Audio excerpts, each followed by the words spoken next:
I'm Maria, and I've always been the odd one out in my family. From the moment I was born, I felt like a disappointment to my dad. He had really wanted a boy, and when the doctor said, "It's a girl," I could see the disappointment on his face. That pretty much set the tone for our relationship. My older sister, Olivia, was the star of the family. She was smart, talented, and could do no wrong in my parents' eyes. Meanwhile, I was just there. Our home was always filled with praise for Olivia's latest achievements. "Did you hear? Olivia got another A on her math test," or "Look at the beautiful painting Olivia made." My report cards barely got a reaction, and my crayon drawings often ended up in the trash. As I got older, I learned to take care of myself. I made my own lunches, did my own laundry, and figured out my homework alone. It wasn't great, but it made me independent and strong. One day, when I was about 14, something happened that changed my life. I was hungry after school, and since no one was around to make me a snack, I decided to try baking cookies. I followed a recipe from one of Mom's old cookbooks, and to my surprise, they turned out pretty good. The next day, I took some to school, and my classmate Deborah tried one. Her eyes widened, and she said, "Maria, these are amazing. Did your mom make them?" I smiled and said, "No, I did." Word spread quickly, and soon, kids were asking if I could bring more. For the first time in my life, I felt special. I had found something I was good at, something that made people notice me. When I got home that day, I was excited and told my parents, "Mom, Dad, guess what? I made cookies, and everyone at school loved them." Mom barely looked up from her magazine and said, "That's nice, dear. Just make sure you clean up the kitchen." Dad frowned and said, "Cookies, Maria. You should focus on your studies, not wasting time in the kitchen." My heart sank, but I didn't let their reaction take away my excitement. I had found my passion, and I wasn't going to let anyone stop me. As time went on, the gap between Olivia and me grew bigger. Olivia graduated high school with top grades and got accepted into a prestigious college. You would have thought our parents had won the lottery, the way they celebrated. Meanwhile, I was still in high school, with decent but unremarkable grades. But I had found my thing: baking. Every weekend, I baked cakes, pies, and cookies. Soon, even the neighbors started placing orders. I had a small business going. One day, Mrs. Frank from next door took a bite of my chocolate cake and said, "Maria, honey, this is amazing. You have a real talent." I smiled, feeling proud. "Thanks. I'm thinking about going to culinary school after I graduate," I told her. Her eyes lit up. "Oh, that's wonderful. You do great." But when I shared the stream with my parents, their reactions were totally different. My mom's face dropped. "Culinary school? But that's just cooking." My dad's reaction was even worse. He slammed his fist on the table. "Absolutely not. No daughter of mine is going to waste her life in a kitchen." "But Dad?" I argued. "I'm good at it." "People love my baking," he scoffed. "Good. So what? You think you can make a living flipping burgers or decorating cakes?" "Wake up, Maria. The real world doesn't work like that," Mom added softly, but just as dismissively. "Honey, you need to think about your future. Look at Olivia. She's studying finance. She'll have a real career." Their words hurt, but I wasn't ready to give up. I started selling my baked goods at school events and to classmates. The response was amazing. "Maria, these cookies are incredible," my friend Larry said with his mouth full of chocolate chip cookie. "You should open a bakery or something." I smiled, picturing it. My own little shop filled with the smell of fresh bread and pastries. It felt like a dream. But at home, that dream quickly turned into a nightmare. One day, Dad found a flyer for my bake sale. "What's this?" he demanded. I swallowed nervously. "It's for school. We're raising money for new computers." He glared at me. Don't lie to me, Maria. I know you've been selling your treats. This stops now. You need to focus on real studies, not this hobby. But, Dad, I'm making good money, I said. Money, he snapped. You call a few dollars for cookies money? Do you know how much your sister makes at our internship? That's real money. That's a real future. I bit my lip, trying not to cry. I just thought. He cut me off. No, you didn't think. Listen carefully. This spaking nonsense ends now. You're gonna get your grades up and apply to real colleges. If I hear about one more cake or cookie, we'll cut you off. No more college fund. No more support. Got it. That night, I cried myself to sleep. My dream of culinary school crumbled like an overcooked cookie. The next day, I started researching business colleges, my heart heavy, but determined. Somehow, someday, I'd find a way to follow my passion. But for now, I had to play by their rules. College passed by in a blur of numbers, spreadsheets, and financial reports. I focused hard on my accounting studies, trying to convince myself it was the right choice. But every time I passed a bakery or smelled fresh bread, my heart ached for the dream I left behind. After I got my degree, I landed a job at a big company, and my parents were so happy. I rented a small apartment, determined to live on my own.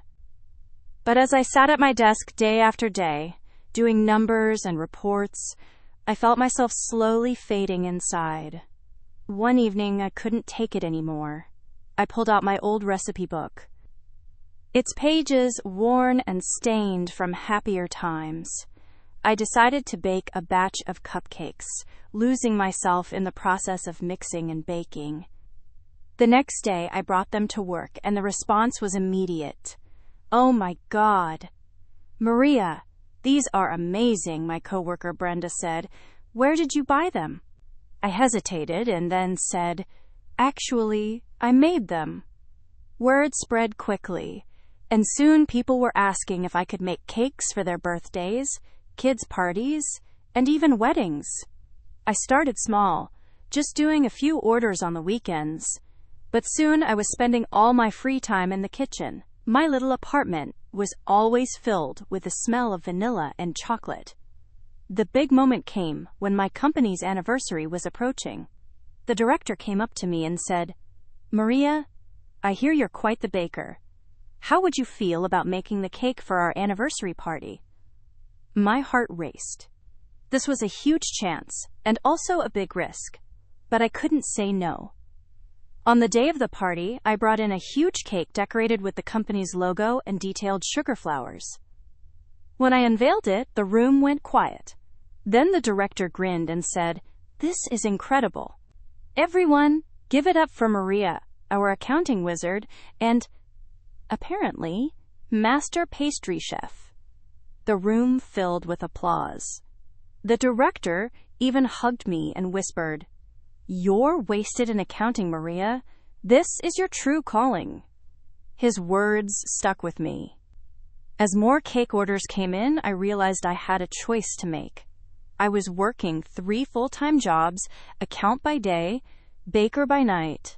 Something had to give. One sleepless night, covered in flour and surrounded by cake orders, I made my decision. The next day, I handed in my resignation. My supervisor was shocked. But why? You're one of our best, she said. I smiled, feeling lighter than I had in years. I found my true passion, I replied simply. I rented a small commercial kitchen and threw myself into my new business. It was both scary and exciting at the same time. There were nights I stayed up all night filling orders, and days when I questioned if I had made a huge mistake. But little by little, my bakery started to grow. I hired my first employee, then my second. We moved to a bigger space, and soon my cakes and pastries became well known across the city.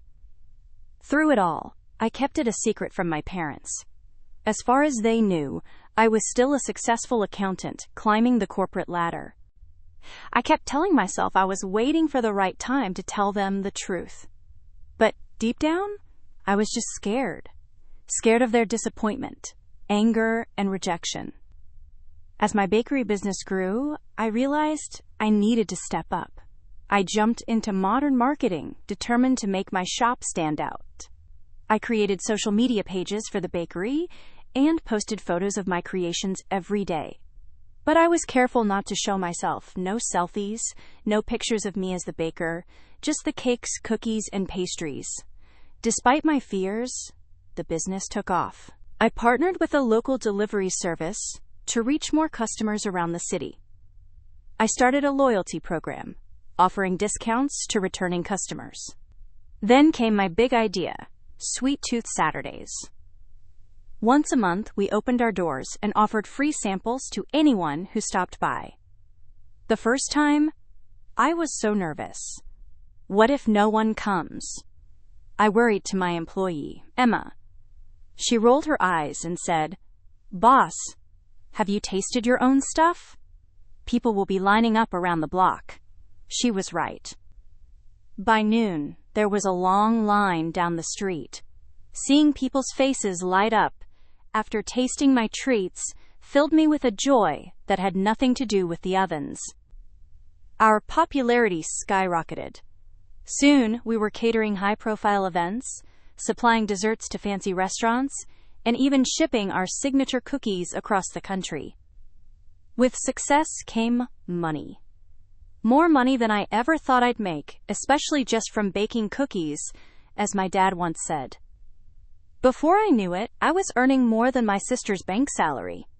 I started helping my parents financially, still pretending it was all for my accounting job.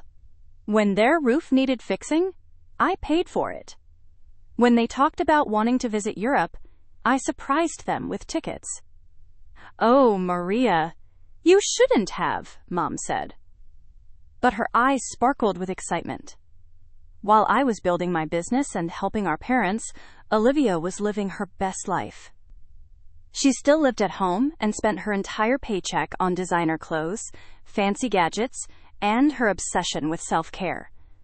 But none of that mattered to my parents. To them, Olivia was still the star. "Did you hear about Olivia's promotion?"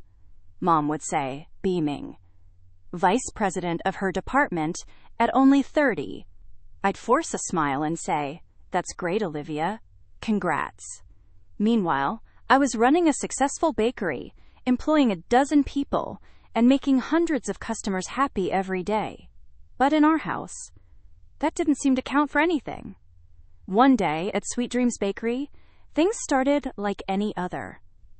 I was in the kitchen, putting the finishing touches on a wedding cake when Emma burst in, waving an order form. "Boss, you're not going to believe this," she said. I wiped my hands on my apron and asked, "What's up?" "We just got an order for a birthday cake. The delivery address is..." She paused dramatically. "Your parents' house." It felt like I had been hit with cold water. "Are you sure?" I asked. She nodded and handed me the form. There it was, in black and white, my childhood address, my mom's name, and even a note saying it was for her birthday.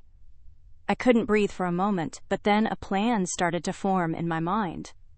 "Emma," I said, my voice calm, even though my heart was racing, "clear my schedule. This cake is going to be my masterpiece. For the next week, I put everything I had into that cake. 3 tiers of Mom's favorite flavors, decorated with hand-piped flowers and delicate sugar sculptures. It was the best cake I had ever made. As I worked, I imagined the scene. My parents' amazement when they saw the cake. Their pride when I told them I made it, and the joy of finally showing them who I really was.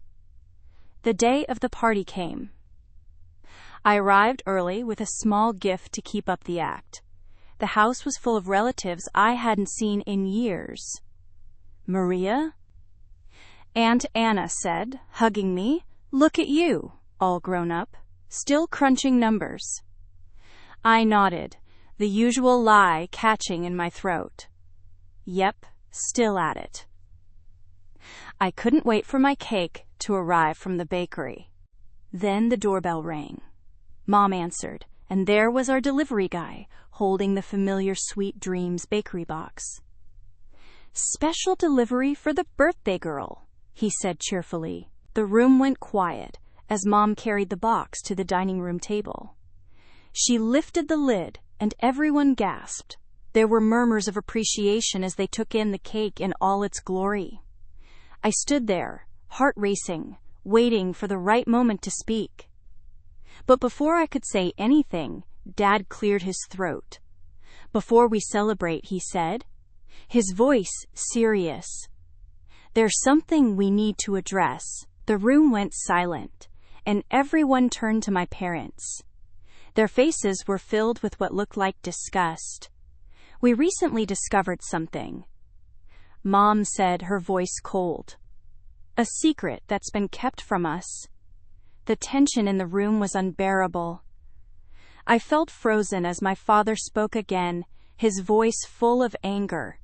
"Can you believe it?" he said, looking around the room, pointing at me.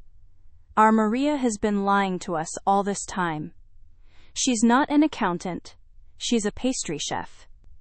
He said the words like they were the worst thing in the world. I tried to speak, to explain myself, but no words came out. This couldn't be happening. Dad's face was red with anger. "We always dreamed our daughters would find real success, become respected members of society." He pointed to Olivia. "Like your sister, vice president at her age. That's something to be proud of." Olivia looked uncomfortable and avoided my eyes. "But you," Mom said, staring right at me. "We gave you everything. Every chance. And this is how you repay us? By becoming an ordinary cook." The word ordinary hurt more than I could have imagined.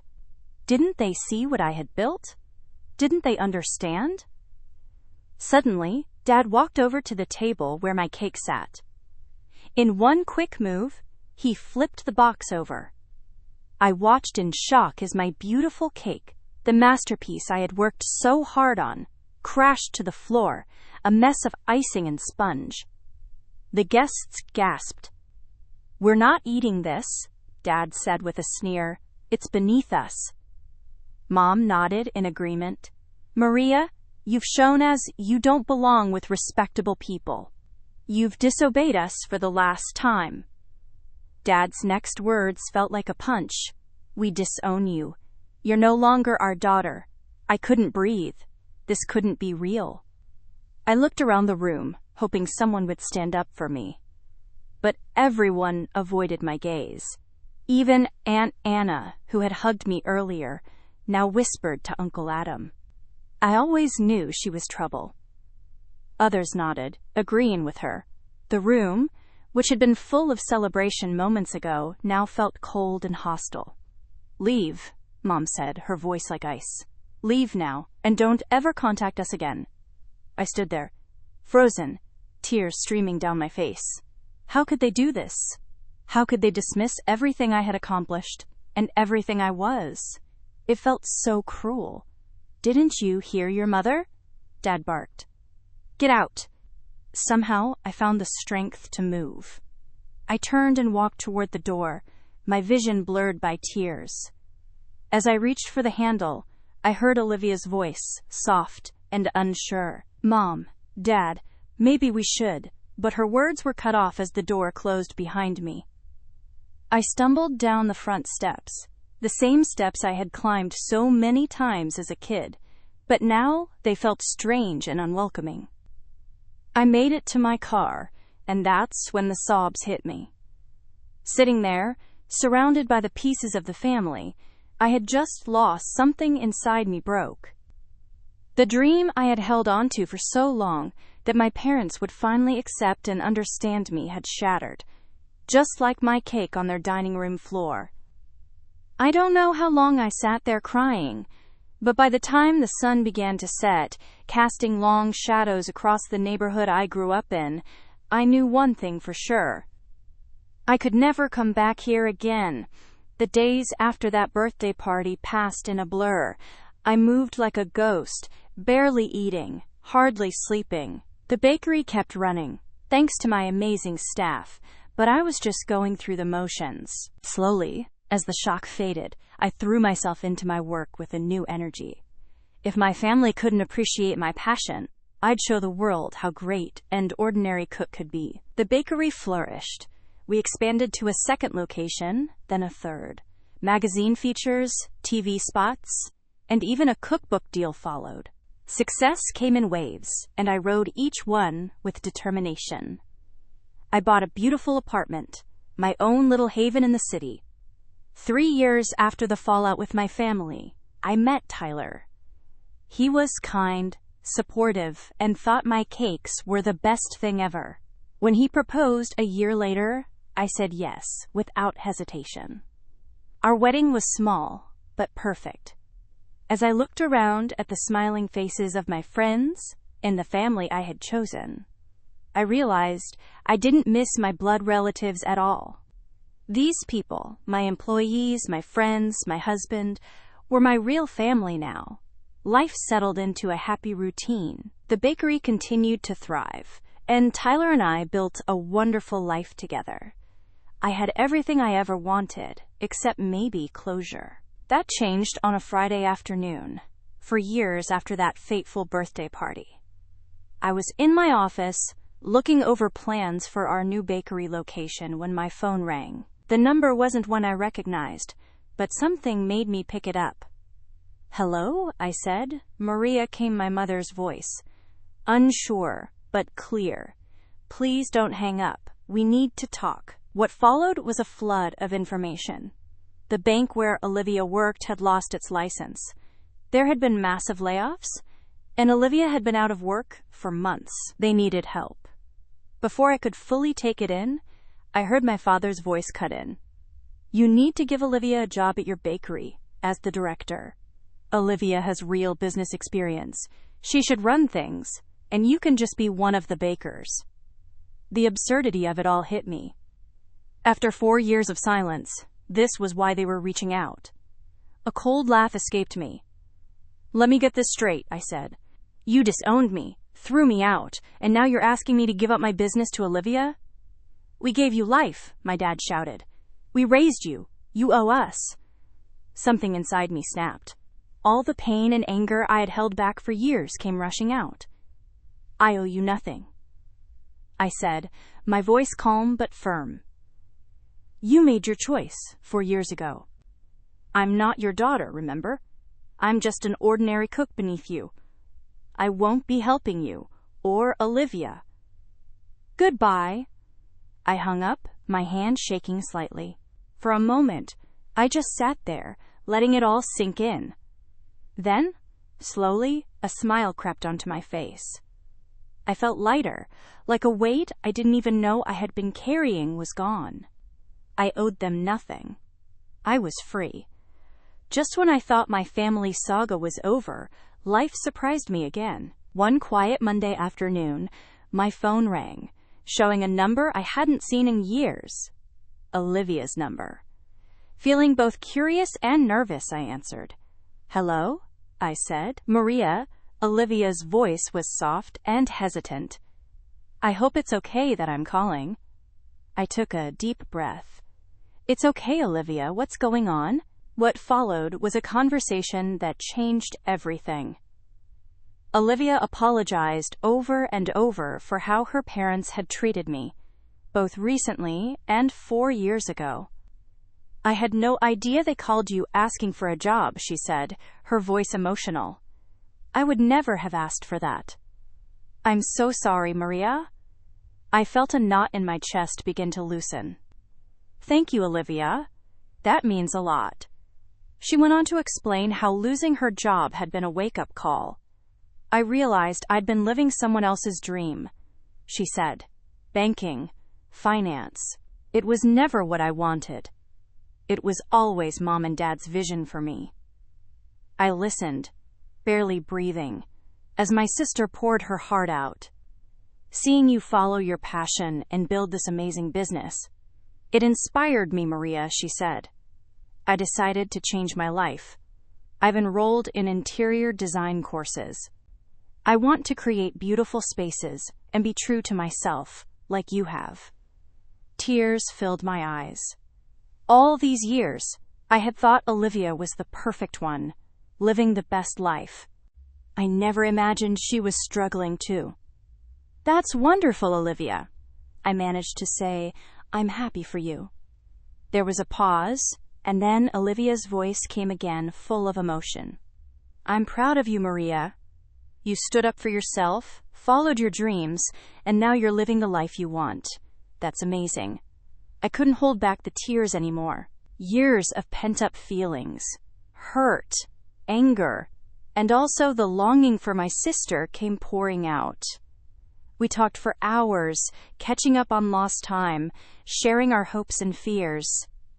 As the conversation wound down, Olivia hesitantly suggested, Maybe we could meet up sometime, just to talk, support each other. I found myself nodding, even though she couldn't see me. I'd like that, Olivia. I'd like that a lot. Over the next few months, Olivia and I met regularly. We shared coffee and pastries for my bakery, of course. We laughed about old memories and supported each other through the ups and downs of our careers. Olivia's interior design business was taking off, and I couldn't have been prouder. As for our parents, we heard through the grapevine that they had disowned Olivia too when she quit banking. They told anyone who would listen that their daughters had disappointed them. One a simple cook, the other a frivolous decorator. But Olivia and I knew the truth. We were living our dreams, building successful careers, and doing what we loved. We had found our own paths to happiness. One day, during one of our weekly meetups at my bakery, Olivia looked around at the busy shop and then back at me with a smile. You know, she said, I think we turned out pretty great, all things considered. I laughed, feeling warmth in my chest that had nothing to do with the ovens. Yeah, I agreed. I think we did. As I watched my sister sketch design ideas on a napkin, surrounded by the sweet smell of pastries and the chatter of happy customers, I felt a deep sense of contentment. This was my life, messy and challenging, but sweet. I had fought for my dreams, lost some battles, but in the end, I had won the war.